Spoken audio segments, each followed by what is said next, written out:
thanks for being here so late in the conference. I hope it's been great for you and that you had a great time yesterday at the party. So today I want to talk to you about the experience of being a lead programmer or being a lead in general. I think if you're in this kind of position, I hope you can relate to it somehow. And the reason I want to talk about it is because I found myself, I studied programming. I'm a programmer at heart. I started as an individual contributor, as many of us in this kind of role have. And I've realized that as much as I love programming, it is very fun to solve technical challenges. It's great.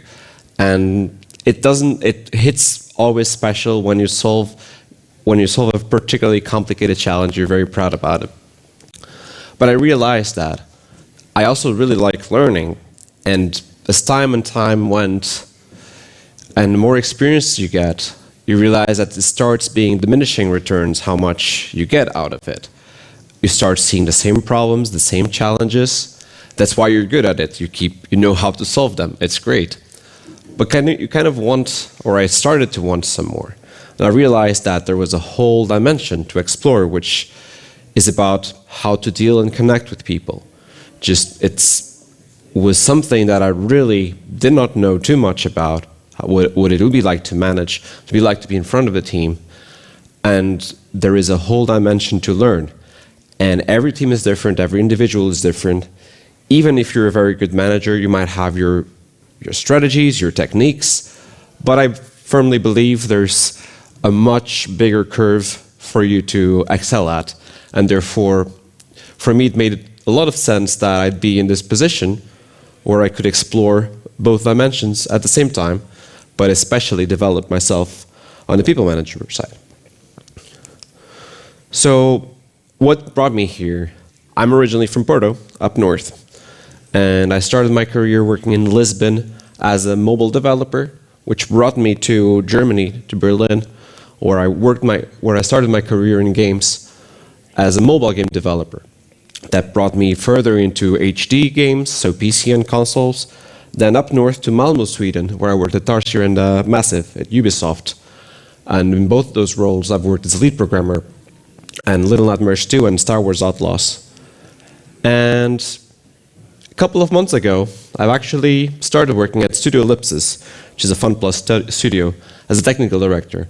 So I'm not exactly the lead programmer that I was once I first started making this talk, but hey, there's still a lot of parallels to draw from.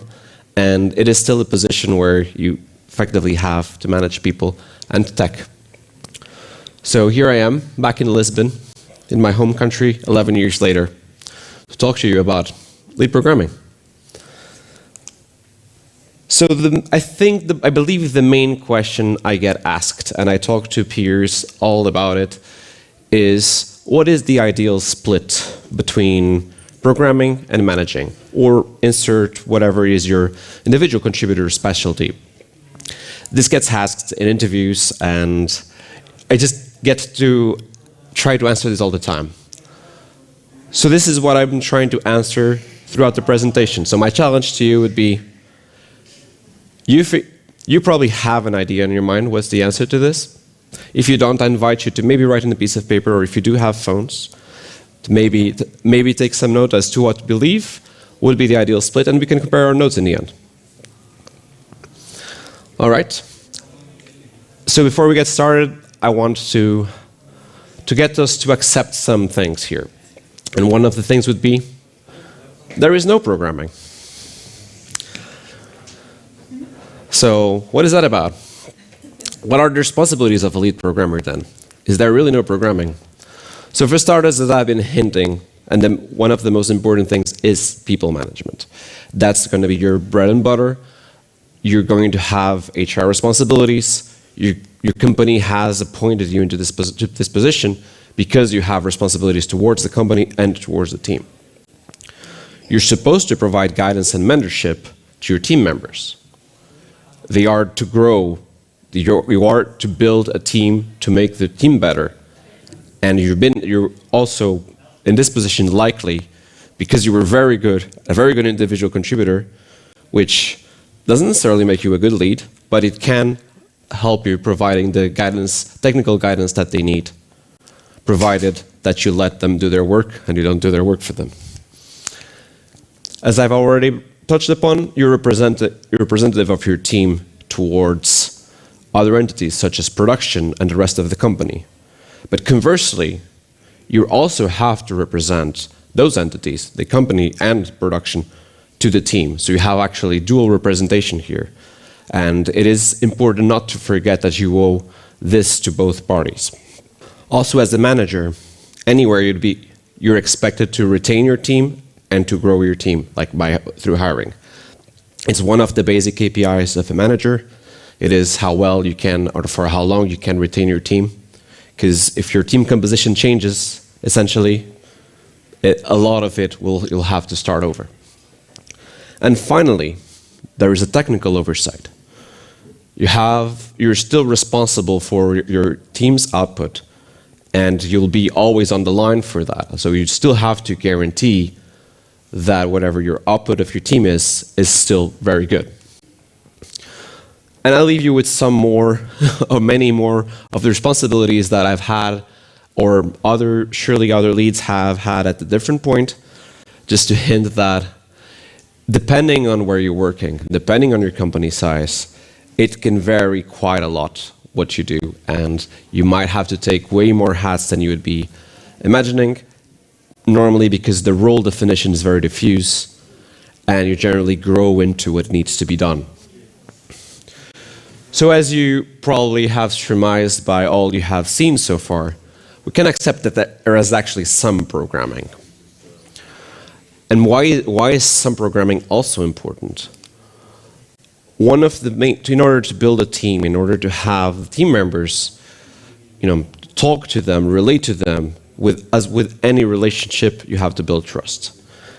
And programmers are a picky bunch. They observe you and they want you to still be a good programmer. So it is very important, even in this position, that you earn that kind of respect, that you actually know what you're talking about, know what you're doing. You cannot ever actually lose touch to your craft, because your team still be looking up at some sort or that. You don't need to be better than them or very good, or you don't need to be the best, but they still need to believe that you know what you're talking about. As the manager, it is important that you're reliable and consistent, that you show up every day, that you do the things you say you would do. If you've booked a meeting with them, you say you go and do it. It is through consistency that those relationships can be built. You listen and you ask a lot of questions. Then you listen some more and you ask some more. Communication is a two-way street, right? And building trust requires you to know the people who you're working with. Therefore, you're going to spend a lot of time on this step, the listening and asking questions. Then in order for your team members to thrive and for them to trust you, you also have to trust them. Again, two-way street. For that, you do have to trust that you have to assign the ownership and empower them to achieve the things that they maybe would be dependent on others to do. That doesn't mean that you should take a junior programmer and throw them into the deep fire. There's different ways of doing that, depending on the seniority of the person. Of course, a senior would be better suited to handle a more complicated problem and represent the team for a big feature. A junior would like at least a senior support, or maybe even your support as a lead. And then after a while, you can let them flourish. You can take off the training wheels.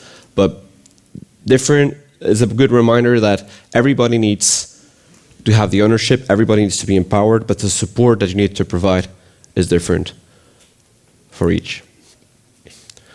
Then one of the hardest things, especially if you've been doing, in this case, programming for a long time, is letting go. Delegation is hard. Delegation means that you're deliberately taking something you know that you're good at, and you're going to be fast doing it, and acknowledge that you're going to give it to somebody else who you know is going to take longer to do it, and is not going to do it at the same level of quality. And accept that this is okay. Because you do need the steps in order to have, on the long term, these people then thriving and doing the things that you could not possibly do yourself. Because if you were to be the one doing this thing now, you're focusing on the short term, which might be effective for a very short period of time, but generally, you're in it for the long run. As a leader, you've been hired to grow your team, to maintain your team. If you're the one taking always the spotlight and doing the things yourself, you're effectively not only bottlenecking yourself, you're not letting your team grow and thrive. Also, you cannot know everything and you cannot be everywhere at the same time. This becomes fairly evident with bigger projects, and as the bigger the team grows, you realize that you cannot know all that is going on. Again, what you have to do in this case is to keep building and growing the team. It's a long time investment, but we're all in it for the long run. There's a caveat though. You have to be careful with what we delegate. There will be the tasks that you're going to have as a lead that will be overwhelming already for you. Those tasks should not be delegated. There's also going to be critical feedback you're going to have to give. You're going to have to represent the team in some high-stakes meeting. Those are, of course, not good tasks to delegate, so it's important. It's not a free pass to just send everything to somebody. You still have the things that you have to do yourself. Reminder, you are not the expert. And I really want to drill this point home, because if you keep believing that you're the expert, and even if that's the reason that brought you to this position in the first place, it's not who you are right now. There's potentially other career paths if you choose to continue being the expert, and in my opinion, this is not the right one. This is the path to letting your team being the expert and being okay with that, and helping them being the experts. So, but there is some programming, right? So what are you supposed to do as a lead programmer then? If all I've been saying is to let your team do the job and they are the experts and so on. I think there's some rules that you can try to follow in order to minimize risks and still have fun, because I expect that you still probably enjoy programming even if you've made it to this position. So I'd like to suggest for you to avoid feature work. Feature work tends to be the most interesting to do, but it also tends to be the one that's more plagued with deadlines that are tight and have other teams depending on you. The moment that you start, you keep putting yourself on this line of fire, it's a vicious circle that will keep you dragging you down, because again, you start now being the expert on this feature, so you keep having to do it. You're the bottleneck then. And you feel that you're the bottleneck, and you don't want to let anybody down, so you're working double time at this point. So there's other kinds of work, maybe not as interesting all the time, but it is still possible. You can prefer to do investigative work. You know, there's often investigations that could be done. You're exploring tech, you're exploring different kind of solutions. You can raise your hand and say, hey, you know what? I'll take this. I'll take this, and I'll free you to do other kinds of work, and you know that generally you're not as dependent on a tight deadline for this. Same thing goes for evolutive and maintenance work. So I mean, a system that needs to be refactored but there's no pressing need to do so, work that can be done over a large period of time. I can give you an example of something I did on the last project where we were developing the game for PC, but at some point, we wanted to support it for consoles too, and nobody had been thinking of that for years, essentially. So there was quite a lot of work to bring the code base to a point where we could support targeting PS5 and Xbox. That was something that I then ended up doing over the course of a month, or a month and a half even. And it's not that it took me this much time to do, but it was a good work to do like 2 hours a day, or whenever I found some space, I would fix another problem, and I would continue with whatever I had to do. So work that is good to be picked up and left without feeling too much burden that, oh, I needed really to finish this, is a good candidate. Then there's bug fixing. And you can even, for bug fixing, take your team members' features and fix bugs on their features. Just make sure that you know something about them to the point that now you're not dragging your team along the ride, that they have to explain what you need to do in order to do it. Just the bug fixing will be in the interest of saving somebody else's time, not at the expense of somebody else's time. So by now, I want to accept something else. There is more than programming. So this is more a mentality shift. I don't think it should be as much as thinking about how much can I program, but more that it is maybe not the thing I should be focusing on at this point. There's more than that. And just a crucial example here is communication. So it is, for me, the most instrumental characteristic of any game developer. Honestly, probably in every job, really. And there's odds that if you got to this position, you're probably a little bit average, a little bit greater than average at this than your fellow programmer is. And as you know, programmers have specific styles of communication that can be challenging to them and to others. So we may not always be the best at it, or at least we may not always have the easiest time doing it.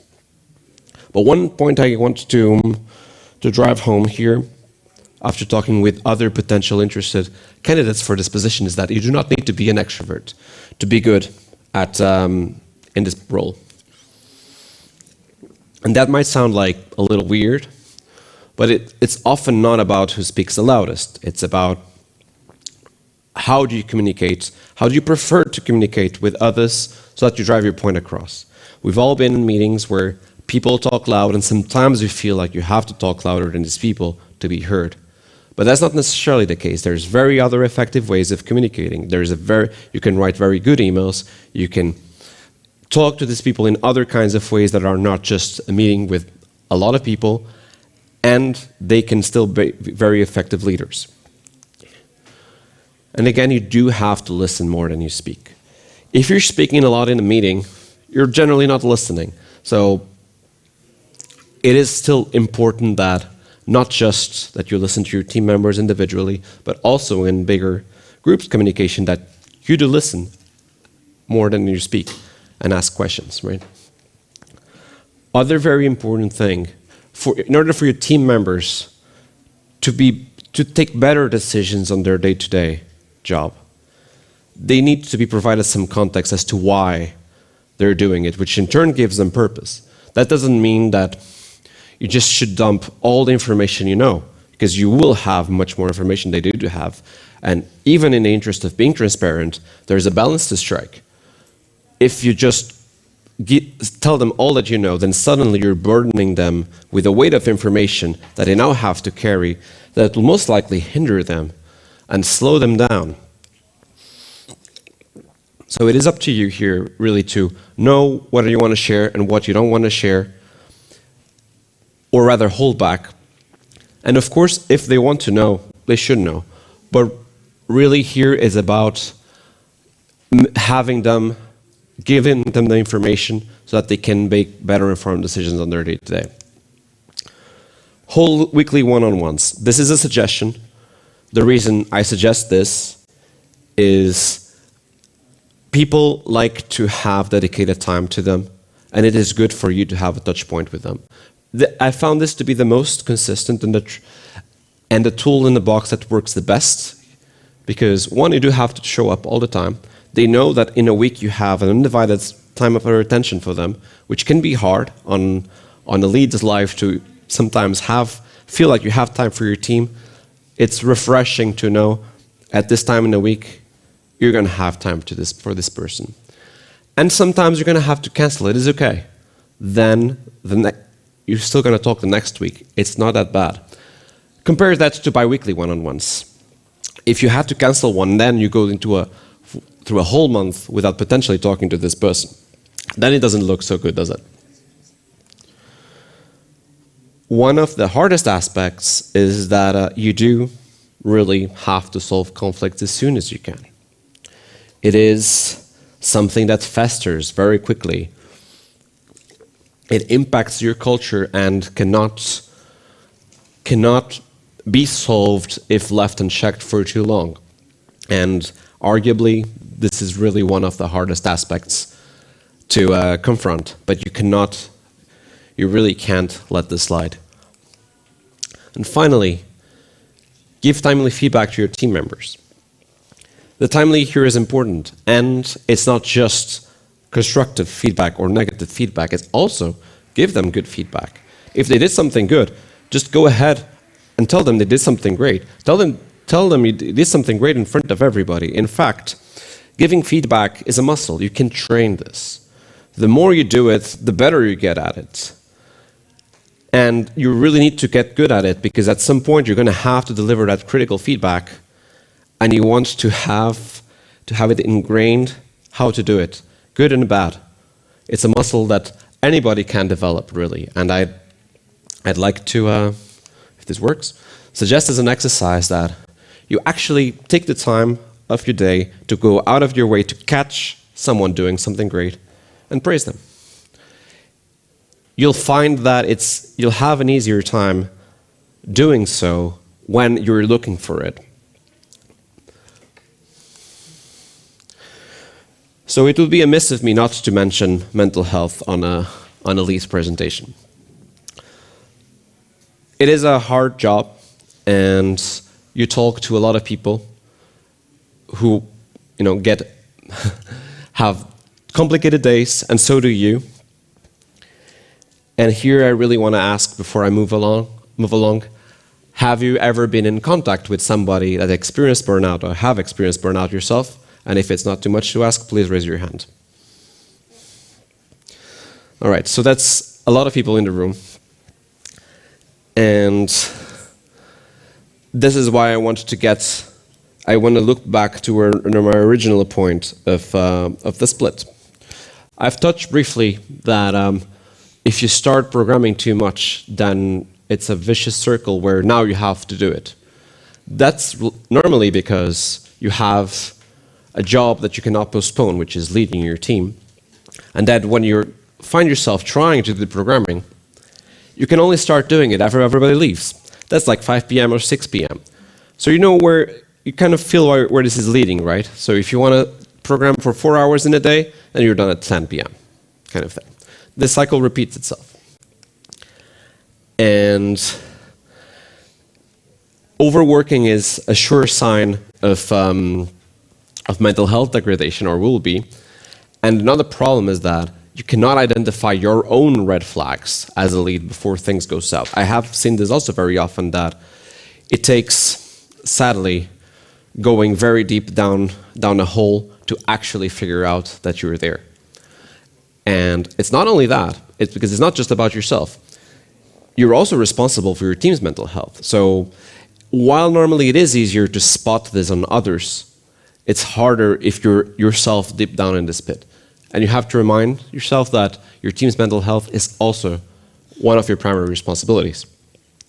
Seeking help when needed is important. You are not a professional on this kind of things. HR is likely there to guide you, hopefully, and even better if you have access with your company to some sort of preventative care, therapy, and so on, which can help you or others to cope with it. Burnout is not worth it. It is not a badge of honor. It is not something I would recommend anybody to go through, and avoid at all costs. Just a last slide on this topic. I just wanted to leave some remarks of things that you might find as potential red flags that you'd like to try, maybe to identify in yourself and the team before things go too deep. But really, stay out of it as much as you can. Identify the signs if you can, and do not attempt to do more work than you should, and that you can possibly humanly do. All right. So that leads us to, there is no ideal split. I wonder how that compares to your answers. The same. Good. That's it? So the conclusion really is that too much programming will not make you a good lead. Managing without programming will get you out of touch with what your team is doing. And attempt the 50-50, and you will work without end, right? Plus, there's modifiers to the potential split, because your split can fluctuate depending on the team and the company size, the project itself, the phases of the project. And honestly, what kind of manager do you want to be? I feel like there's wrong answers to this question, but there's less right answers, because they will depend more on who you are and and most importantly, what your team needs. Because what is really important is that there is a team, and that's your team who you're responsible for. They are the ones they're going to dictate the global success of you as a lead, as a person, as a company. And it is more important that at any time you prioritize the team and derive everything else from that. If you get to do some programming in the end, that's a bonus. And I feel that's the way that I'd like to look at things. And so as long as you can follow some priorities, like put the team first, put project second, and then put your own interest into programming like third, you do a great job as a lead. Thank you.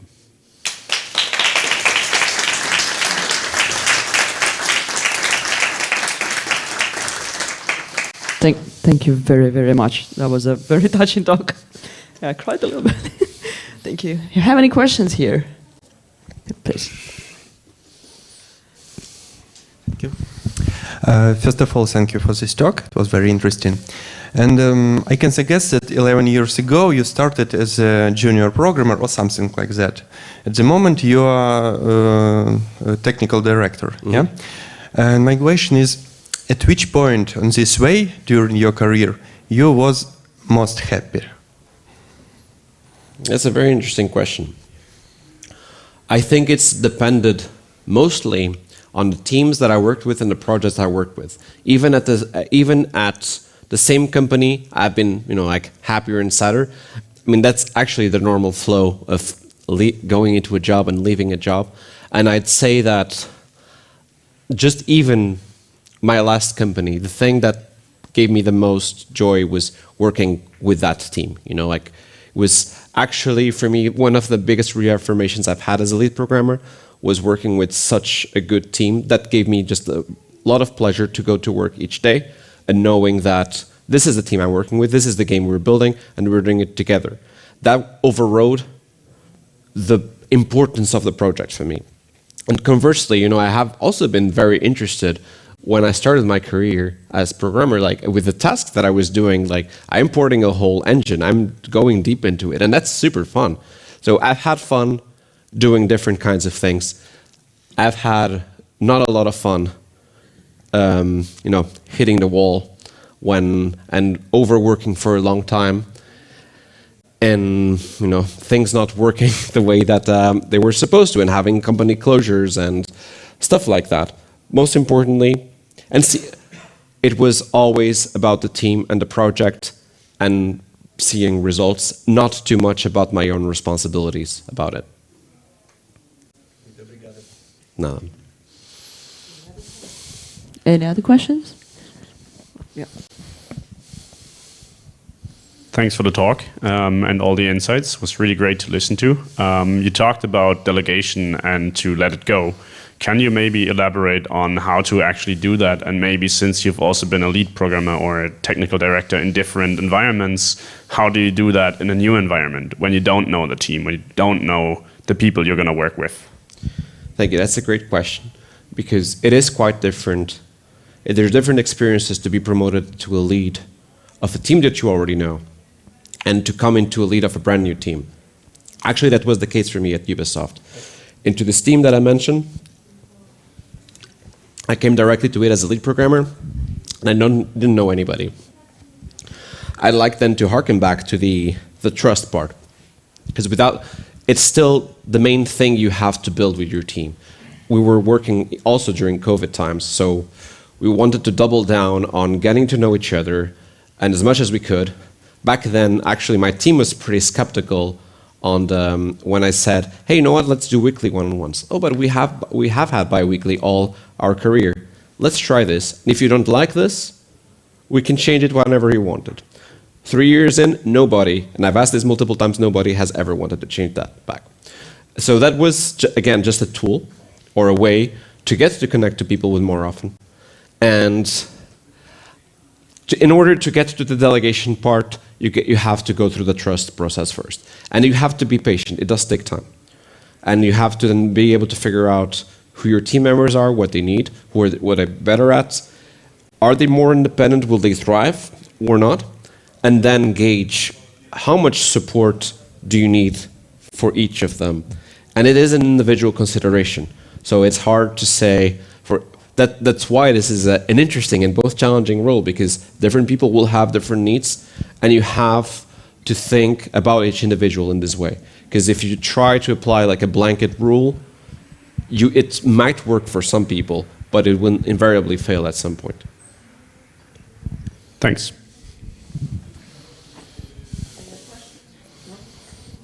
I have actually one. Is there one? Okay, I have a question as well, but maybe you go first. Yeah. Should it joust? Yeah, go first. No.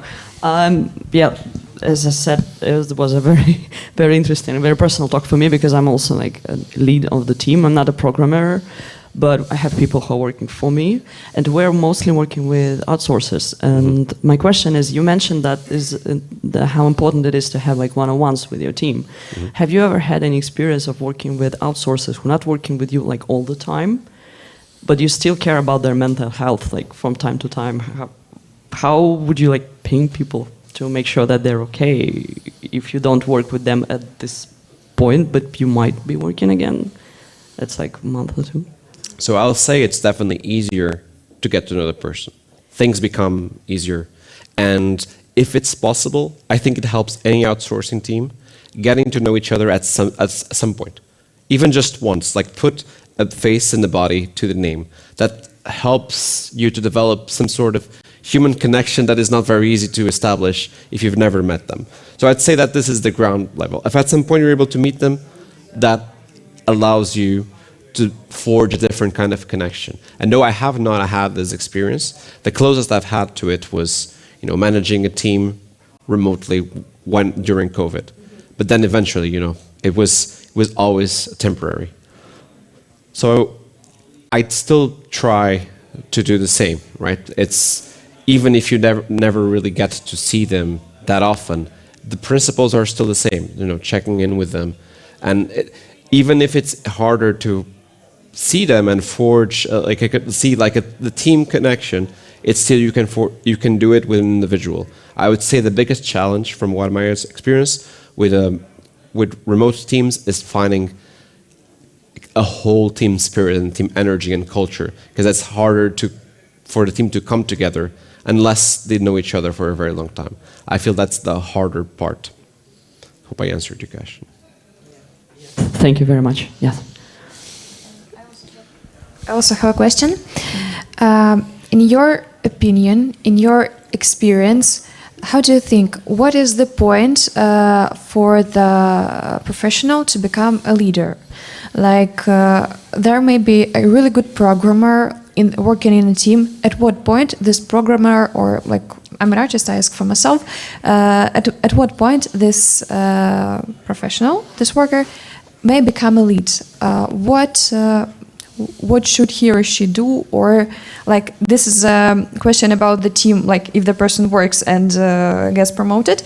And the next part is how can this person that was never promoted in the team can go to a new workplace as a leader? Is it actually possible? And how do you think how to make it? It's a good question. It's the interesting part of this, and I think I've also mentioned a little bit, is that if you become a very good programmer, that doesn't necessarily qualify you to become a good lead, right? I think this is true for all job families. But since it's still very, very much a commonality in a lot of workplaces, I think it's more common for seniors to get promoted to leads, nevertheless. I have seen people with less experience being promoted to leads. And the traits you're looking for are generally people who become kind of natural leaders. And it happens, you know, like you see if there's somebody in the team that everybody starts asking questions to, they come to for different purposes, they have some sort of trait, some natural leadership or knowledge, and they're comfortable to talk to, they're good to explain, people respect them. You can see a leader emerging. They might not be interested in doing it, but they have it in them. And I know some cases of people who are good at this, but they don't want to be leads. And it's generally better to have this kind of traits. Like the people who generally are sought after to be communicated with, they are generally going to become the good leaders more than people who want to do it for the sake of the responsibility. Because they just want to have the responsibility of being a lead. Or because it shouldn't be because it's a next step on their like work career, even though it is sadly the case. So I'd say there's no experience level where it's like you're ready. It's more what have you worked towards, or what do you naturally want to do that more defines you wanting to be a lead. And maybe this person just wants to focus on being good at what they do, and they don't want to do it. So it's a complicated balance to strike.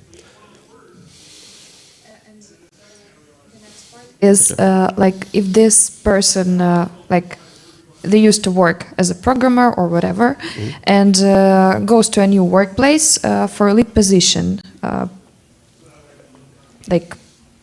and probably this is a first representation is on the first meeting, on the first interview. Sorry, I didn't understand the question. If we have a programmer that is a nice programmer inside the company, and like this programmer wants to leave the company and go to another one, but for a lead position. Like, for example, in this company, he can't grow, he or she, and wants to get to another for a lead position. So how to like apply properly for this position if you've never been in it? Okay, I get it. So in fact, a lot of times you are asked for managing experience. I think it's good to provide examples where you have had some sort of mission or like informal leadership, because normally that has happened. And those are good examples to say in your interview. If you get picked, you have to really then shape your CV in the way that showcases the work you have done with teams and how much you value that. Then the questions that will be directed towards that, will be very team-centric on how you react to that. A lot of conflict handling questions. Ideal split will likely come. It's a lot about how do you deal with teams in different environments. So I'd suggest that you would frame the CV and the application to showcase more the opportunities you've had, even if you've never had a formal leadership position. Much. Thank you. What? Misha? Oh, yeah. Sorry, hello. Yeah, it's actually not a question. I just wanted to exercise my feedback muscles and to say thank you. It was a great presentation, a lot of useful information. Thank you. Appreciate it.